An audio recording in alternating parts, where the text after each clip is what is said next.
The following is a presentation of the Six Arrows Radio Network.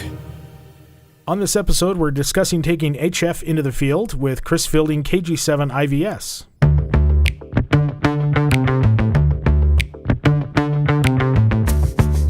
This is the Ham Radio 360 Field Radio Podcast.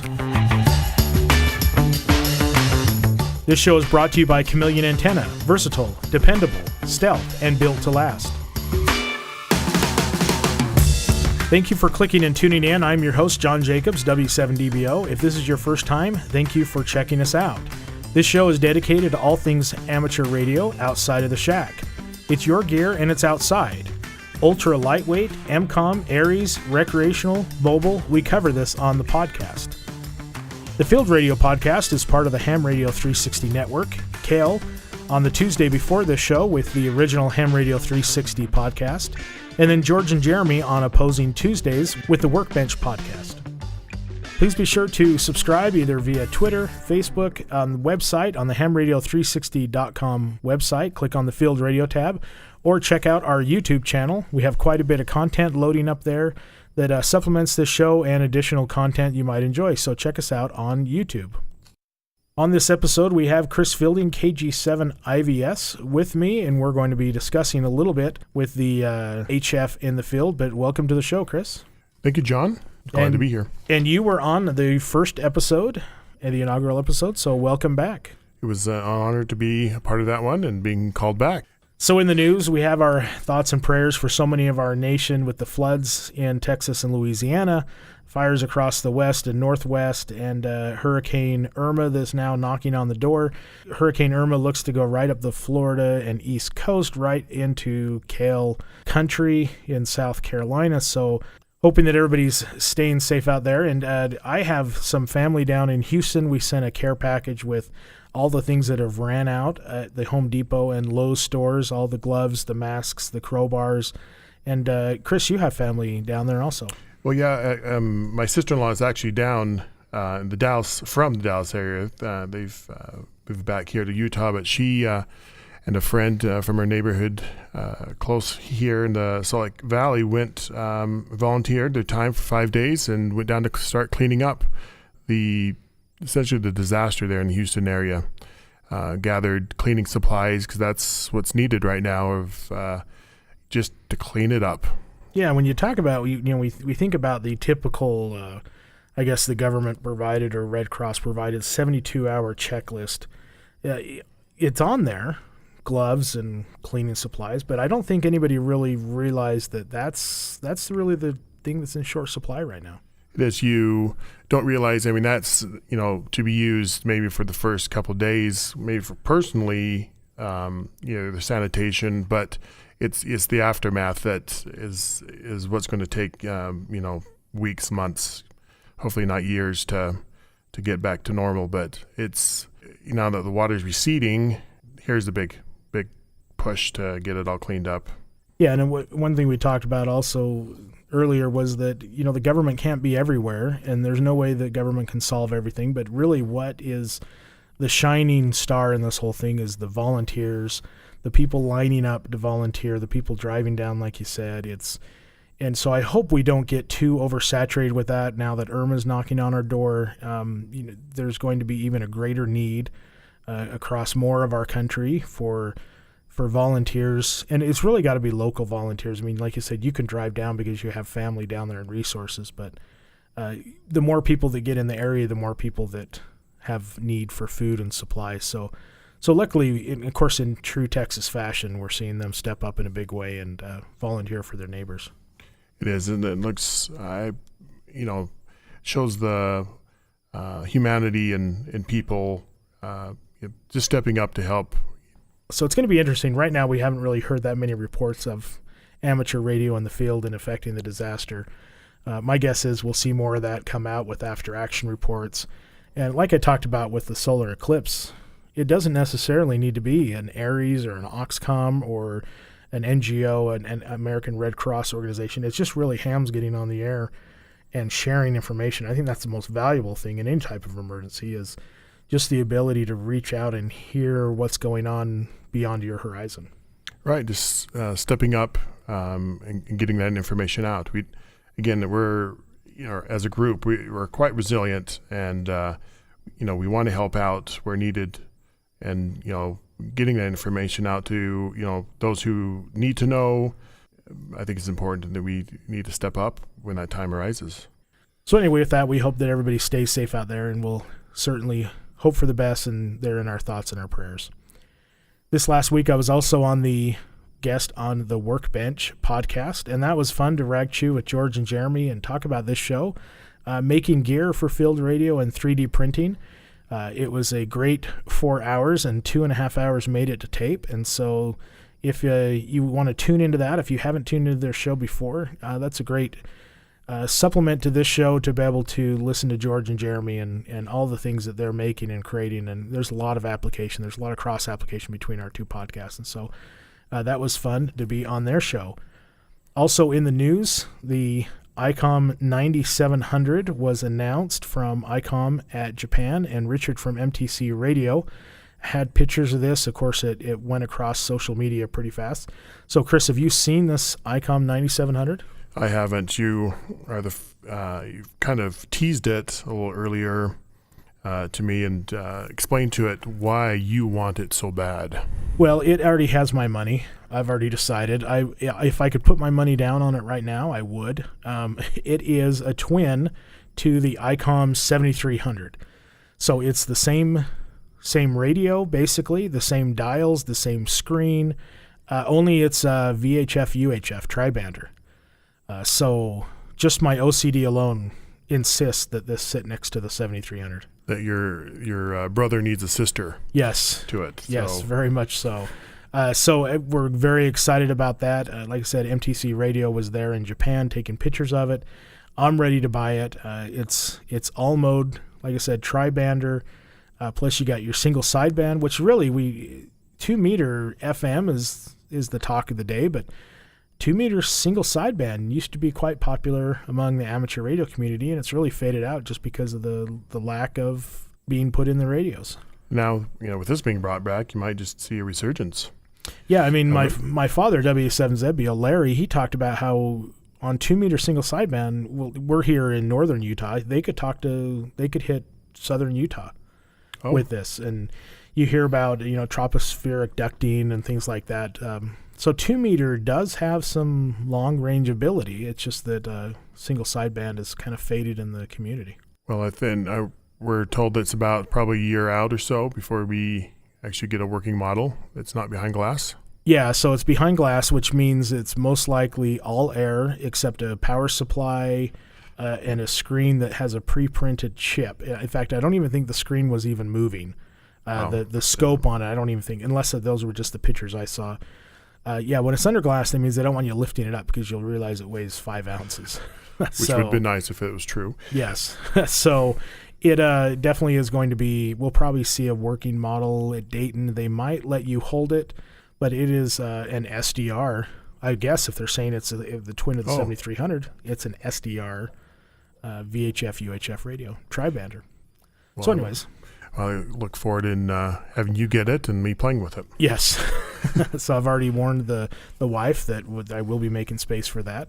And I can really see this looking at it in the field. I take my 7300 out for field day, so this might come out with it because I think it would be kind of fun actually on field day to try and get up high maybe and do some single sideband 2 meter contacts on field day. That might be fun. Also, as a way of update, I mentioned this on the Ham Radio 360 Workbench podcast. I'm going to start sharing all my 3D printed designs. So now when I talk about an item on the show, you can go to the show notes page, and I'm posting these in Thingiverse. So you can go to the link on Thingiverse and download and print as you wish. And so this is going to be a constant feature of the show where when we design things for field use using 3D printers, I want to be able to make sure that I get those designs in your hands and you can print them as well. What's on my workbench this week, as George and Jeremy would say, is I completed the VHF UHF Go Box build in the last episode, and I immediately found after putting it in the field twice that I need a solution to having multiple radios. So in the past, I've had cases with 3, 4 radios. You lifted one of them, the the Lug of Love. Yeah, it box. was a beast. It looked nice. It had lighting, everything, fans. It just wasn't practical to move. Yeah, it was, as Jeremy would say, it's the no-go box. It's the stay-home box.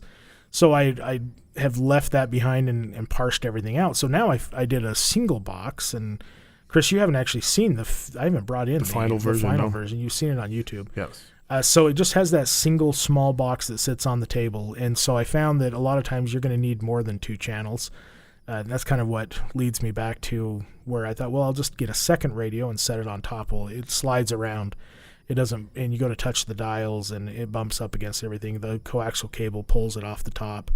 So what I did is I went to my 3D printer, as always, and I printed a sled for this, and it's on YouTube. You've seen the video, Chris? Yes, it's quite practical. Being able to describe what it sets on top, enables it to not slide. Yeah, so it's pretty much just it's a bottom base. It's basically a base for any mobile radio, and it has 2 side pieces that come up and mount into the mounting holes in the side of the radio, and it can set on the top of the box, and it's got a little hook and loop that I printed that lets it latch to the top of the ammo can box. But so this is just an ability to kind of keep your radio from sliding around and moving, and it can sit on top of the box nicely. It doesn't move. It presents the dials nice. And actually, in future projects, I'm looking at tiering it because sometimes you end up, well, I guess if I put a dual band, then that would give me my 4 channels that I typically need. If you're running data mode, you're tying up one side of your radio with data, and then the other side's usually a simplex frequency, because when you're transmitting data, you're knocking out you're receiving, because when you're transmitting, you're receiving, especially if you're digipeating. We kind of saw that with Lajota, where you really can't use the second side of that radio very much, except for maybe a simplex car-to-car thing. So the second radio on top could typically be another dual bander to monitor net control, or maybe 2 net controls type things like that. So go to our YouTube channel, Field Radio Podcast, and look at that design. That's going to be great. We might do one side by side, and we're on top a tiered thing. And so that's one thing I like about. You build your own type of gear, then you get it out in the field and you figure out what you like, what you don't like, and then you come back and design again. So you can look at the YouTube video to see what we're talking about with this 3D printed sled. Also in the show notes, I have shared this file on Thingiverse, and so you can go to the link on Thingiverse and download the file and take it to somebody that has a 3D printer or a commercial shop that has a printer, or if you have your own printer, you can print this design. So I mentioned at the beginning of the podcast, Chameleon Antenna is a sponsor of the Field Radio Podcast. Chameleon antennas are made with the finest materials available. You can find them at chameleonantenna.com or our show notes page. I have seen them posting on social media, Facebook, that they are beta testing the MCOM 3, offering a discounted price for people that are willing to test it and give it feedback. So it's great to see Chameleon Antenna continuing their design and their search for optimal in antennas in the field. And Chris, you have the MCOM 2. Oh yeah, love it. Yes, and so we actually talked about on the first episode your DX contact out in the South Pacific, and then we talked about how you were going on vacation. You were going to try again. So how'd that go? So I did take it with my family. We went camping on the beach in San Onofre State Beach, Southern California, first part of August, and on an evening after a long day at the beach, I set up my equipment and COM 2 with the whip, and about 9:45 that evening on 20 meters, I was scanning around and heard a familiar voice of a gentleman by the name of Gil, who I tried to make the contact with back in June when I made that 6,200 mile contact. So I broke in, made contact with him. It's VK4NBX, and he's located in Gympie, Australia, and made that contact about 7,100 miles away on 20 meters, 14.25 on that one. So let me tell you, I was, again, ecstatic that it worked that well, 20 meters. And it was a 5x7, so I mean, it was a very decent connection or contact. It was awesome. and just knowing that it was, number one, that far away, that, I'm still working on closer contacts, but let me tell you, I can do it over the Pacific really well. In this segment, the reason why we brought Chris on the show is we're kind of just going to rag you a little bit here on field radio. And what do you need to get in the field? We're going to be talking HF specifically. We had a show with David Goldenberg that was excellent on the VHF side, UHF side. So, but with HF, it gets a little more complicated on your equipment. It's not just your stock antennas. With VHF, UHF radios, there's a lot of close comparisons across the big three. They all physically look about the same. They have the same footprint, same size. They have stock options. There's variations, even in ICOM brand or Kenwood brand, based on the price goes up, the more features you get. But really, when you're looking at a VHF, UHF radio, there's a lot of radios that are very closely related with the options. And then when you look at VHF, UHF antennas, you really are just looking at a whip, really, just a whip or maybe a Yagi type antenna. Mm-hmm. And then your battery, you're only at most you're going to be running 50 or 65 watts, and so that's not as variant. But when you look at VHF versus HF, the field just kind of really explodes with options. And it's really based on what's your mission. Are you backpacking, or is it in a box where you're deployed in areas? That's where there's so many choices, and that's where you can open the pocketbook for the choices. It's we were in prepping for the show. I mean, we've come up with so many things you can look at, variables again that come into play. We can talk about those. So really, when you're looking at they used to call it the big three, which was ICOM, Yaesu, and Kenwood. But Elecraft has a very much large presence in this area. So does Flex Radio Systems and Alinco. So is it really big three? Is it big four? Is it big five? Or are we now going to drop someone out like Kenwood that doesn't really seem like they're putting in? I mean, I saw at Dayton. It's the same radios we've seen there before. Kenwood is not. I think they're falling behind.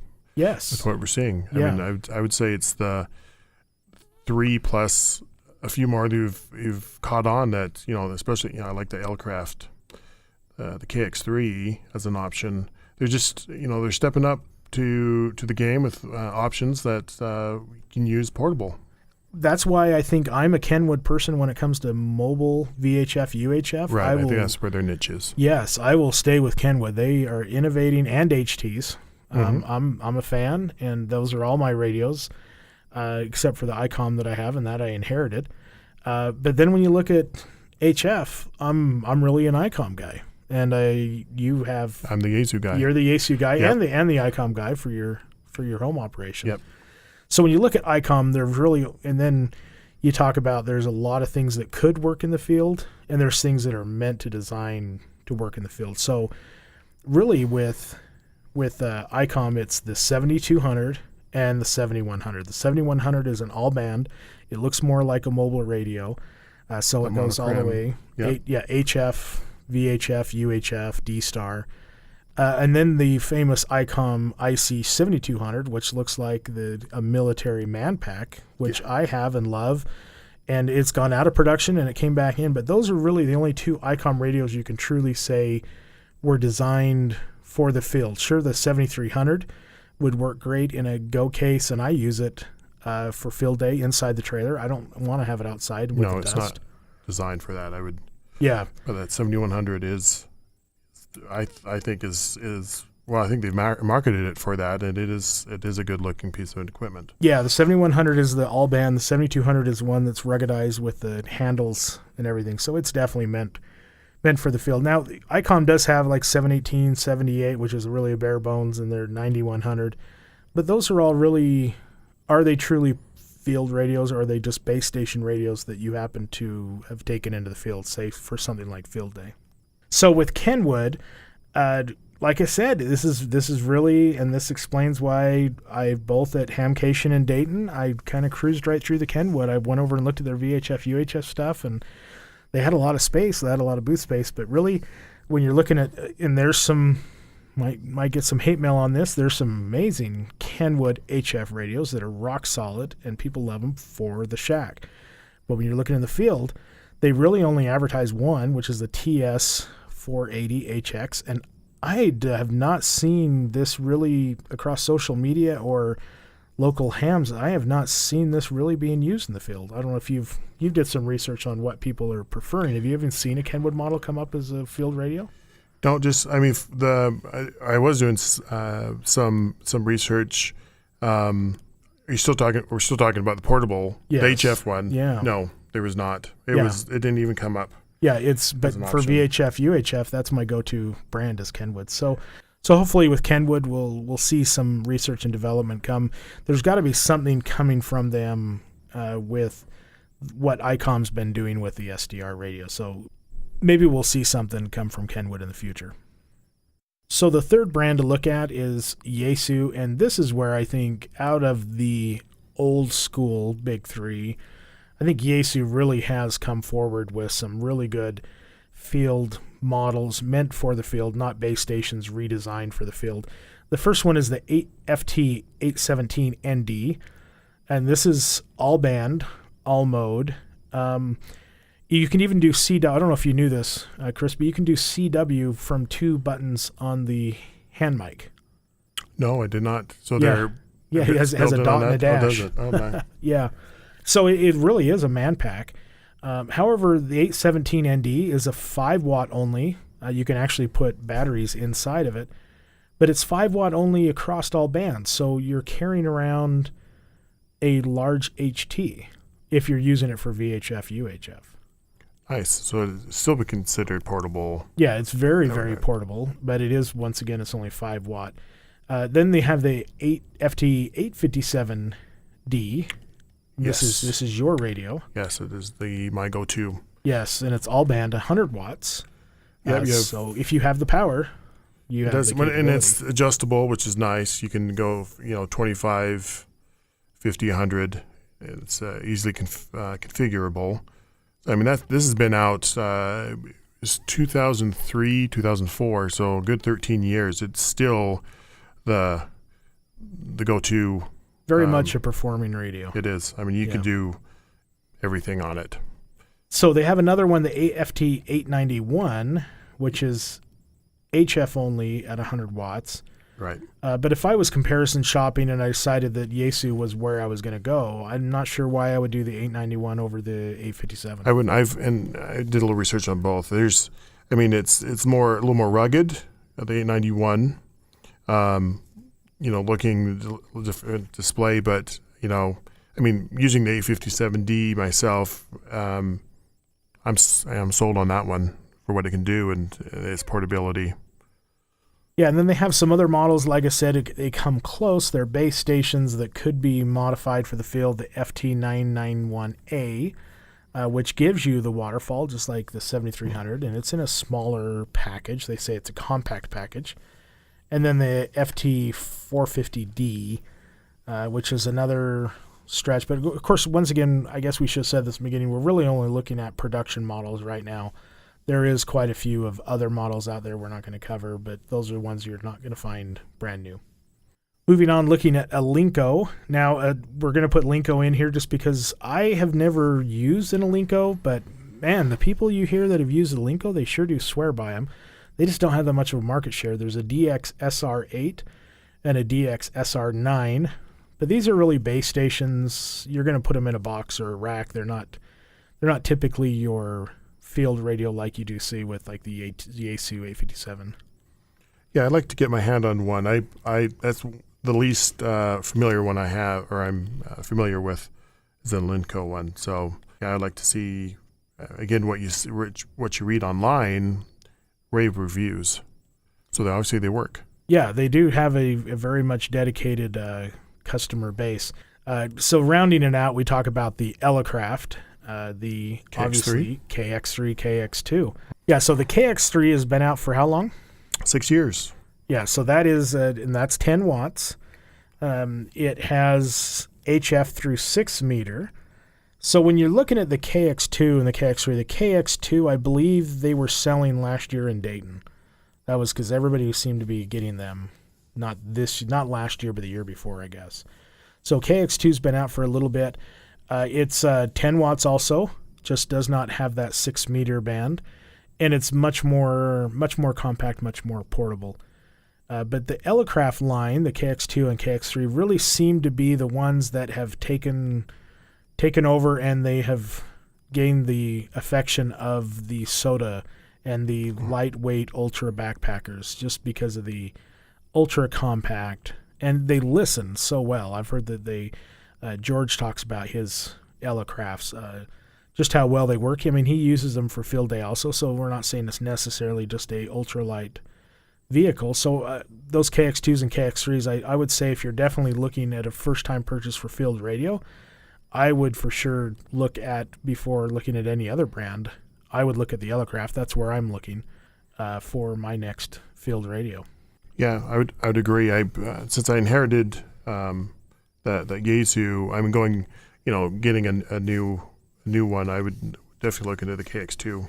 So when you're looking at the KX2 and KX3, it's a $200 difference to add 6 meter, gets a little bit bigger. So if you really want that handheld experience, I guess, the KX2 is where it's at. But now that I look at it more, when I do go to purchase, I might be looking at the KX3 just because I'm not really that concerned about being that compact. And I like the idea of getting 6 meter on there and a little bit more functionality. So one feature I really like with the Elecraft line is their power efficiency, 135 milliamps on standby. My ICOM 706 Mark II-G, I think, is around 2 amps. Yeah, it is a sucker. Yes. Compared to a sipper. Yes, and so if you're looking at power efficiency, not only lightweight, you're looking at weight efficiency, but you're also looking at watt efficiency. That Elecraft really shines with that very minimal use. And they actually have a built-in battery. You can run it on the built-in battery or run external battery. Which, again, if you're mobile, portable, that's what you want. Yeah, if you want to be ultra-portable, the Elecraft line's there. And the same thing, like I said, if you want to be ultra-portable but then take it back and hook it up to the accessories that give you the scope and the power amplifiers, KX2 and KX3 also have those available. Okay, so moving on, we've kind of talked about radios, and let's discuss a little bit. You have some antennas, I have some antennas. Like I said, antennas are not a cut and dry feature of HF radio. You could go the gamut. The thing really opens up when you're talking radios. So you have your simple wire antennas, like Chameleon has a wire. I picked up a Wind Camp, just a little ultralight portable Gypsy model. Pactenna, our friend with George and his group, as the Pactenna, which I've really liked using that for ultra lightweight. But really, with simple wire antennas, it's not that hard to even make your own. You cut a wire, you have a balun or an unun, and you throw it up in the tree and hang it in. So something that is unique to HF is you can efficiently make your own antennas. I'm still new in that end. I do have the Chameleon wire antenna, and I have used that, and of course that works really well. But I've yet to make my own, cut down to whatever frequency I needed. But I mean, I've seen your Pactenna. I mean, that again is quite portable. Just, it's what you need to do is just try them out to see what works best for your situation.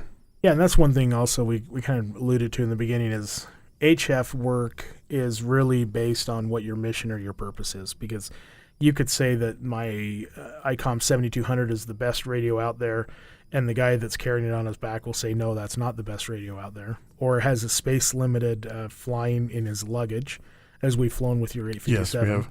Yes. So it really is, you pick your gear based on your purpose or your mission. So now there's structure antennas, like we talked about, the Chameleon and the different lines they have. A big one out in the field is Buddy Pole. I have a Buddy Pole also.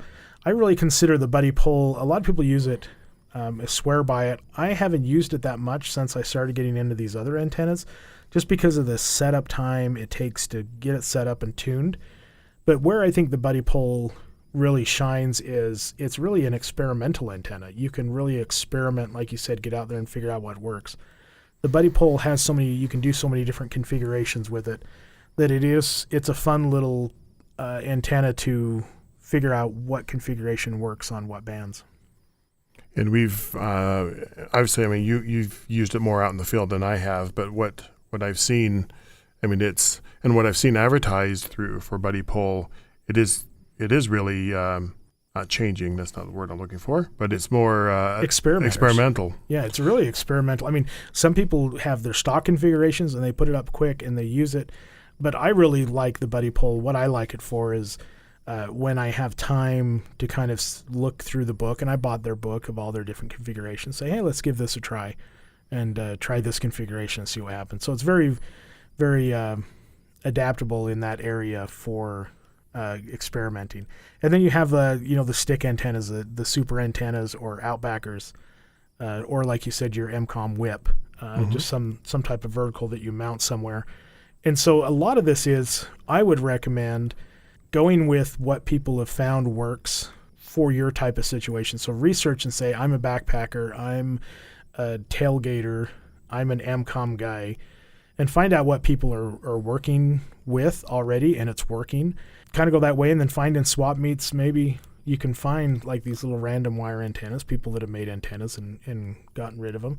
But I think that's the big area is once you've settled on your radio, you really do need to look at what antenna is going to work for what purpose you have. And they're generally pretty inexpensive. What makes it nice, you can almost go overboard on getting too many antennas and not being able to try them all out. But yeah, go online.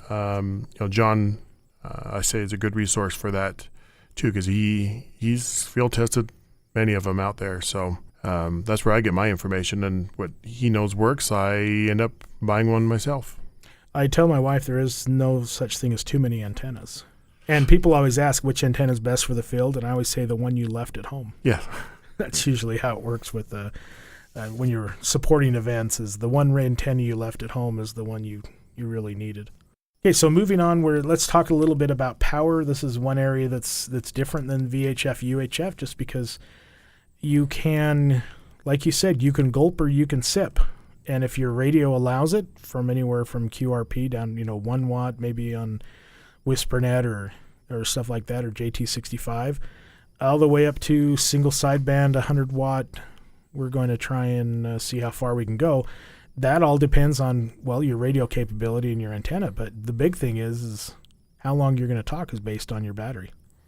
It is, and that's, I think, the biggest factor in going portable is, are you carrying big around that you can talk for a long time, or something that's, a little more portable? And that's where a lot of these good batteries are available right now. Yeah, that's really what determines how long you're going to stay on the air is what kind of battery you bring and how heavy is that battery. I've settled in on using LifePo 4 batteries. I prefer the Biano Power batteries.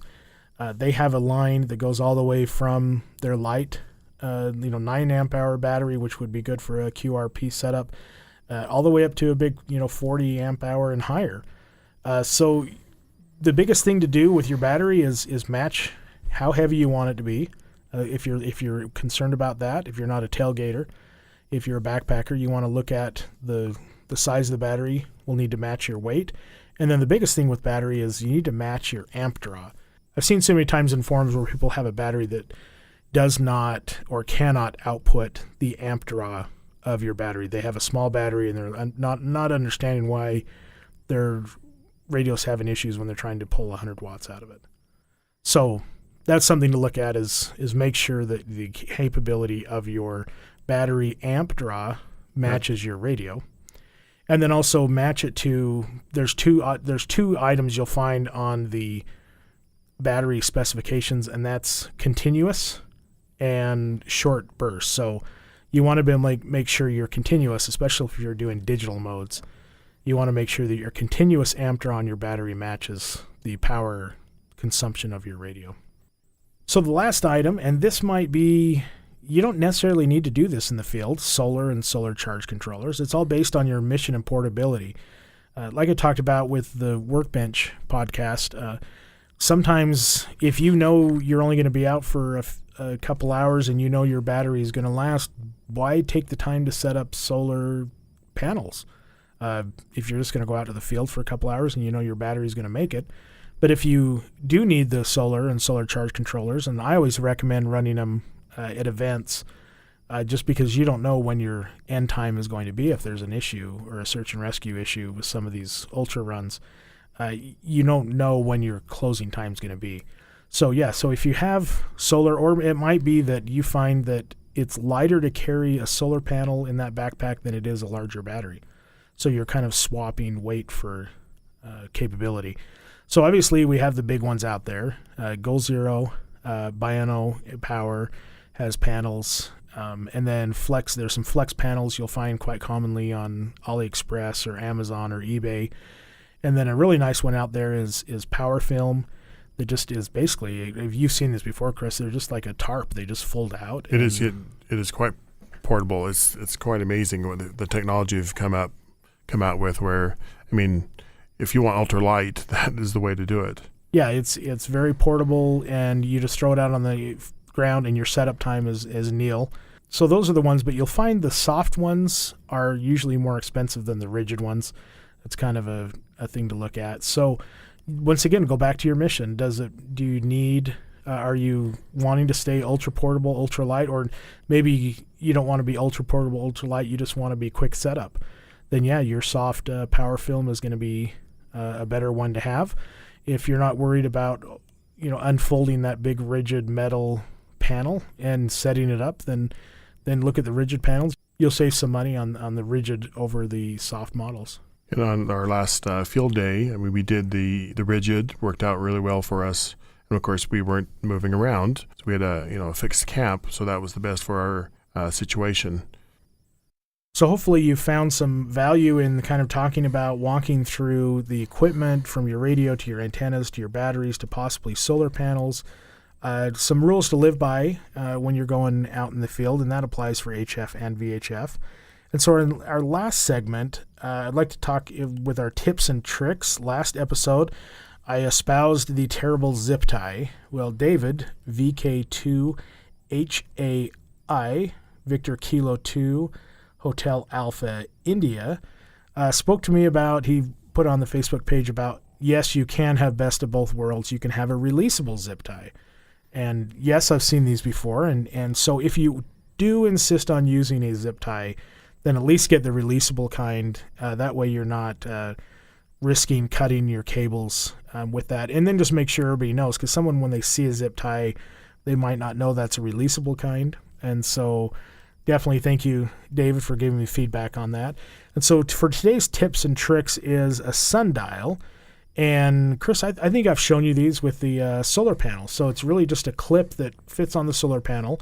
It lets a little bit of light through, and you can tell just based on the little circle with the sun how you're lined up, if you're lined up or not. And so ingenious. So sometimes you point and aim and hope, and then you put one of these on and realize how far you're off. So this really becomes critical, especially if you have a Goal Zero panel on a tripod you can easily adjust. You want to be able to get your maximum power out of it, and if you care about that, then you need some type of sundial.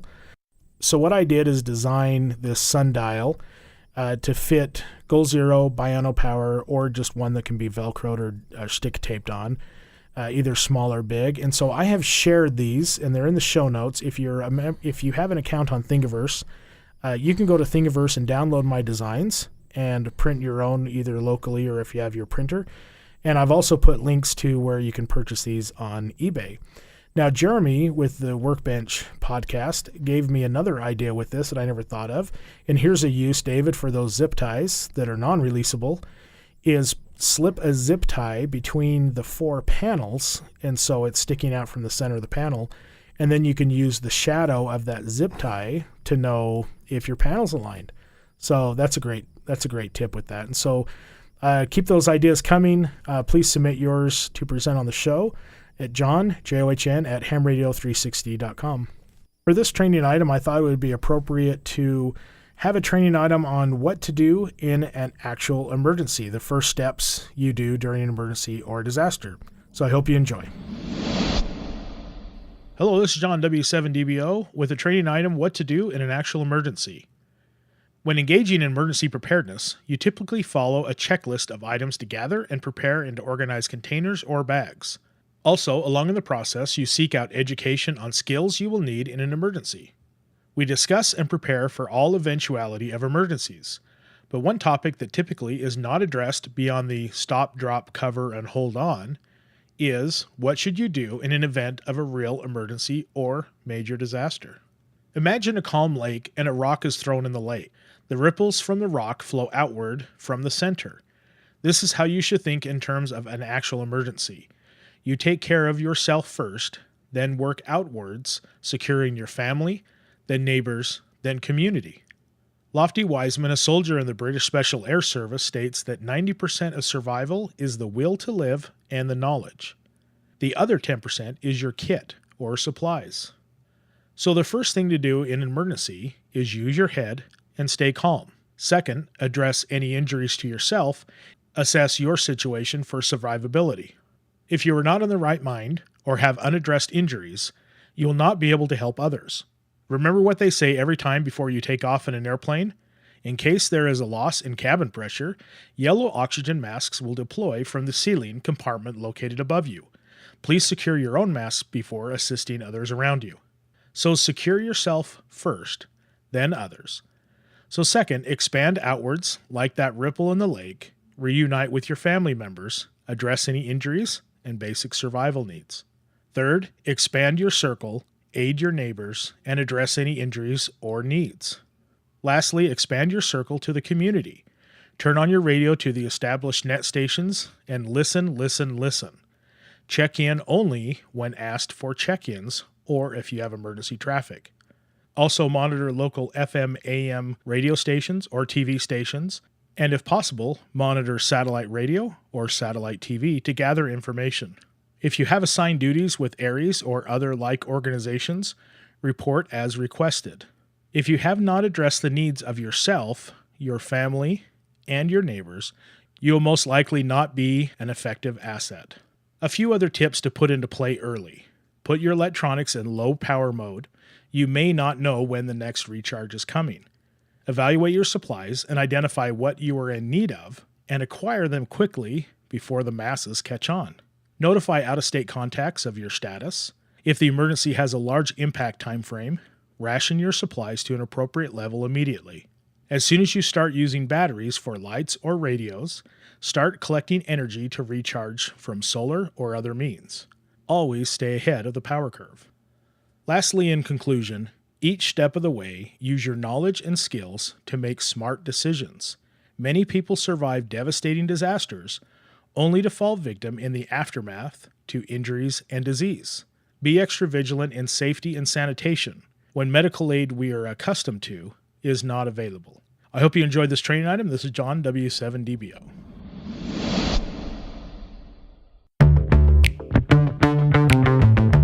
This will do it for this episode. Thank you, Chris, for coming on the show. Thanks for the invite. I hope to be invited back. Yes, and thank you for user feedback via email, Facebook, and Twitter. And also, if you can, give this a review on iTunes or your favorite podcast player and help people learn about the show. And especially thank you for Chameleon Antenna for sponsoring this show. As always, please send me your comments, feedback, and show ideas to John, John, at hamradio360.com. 73.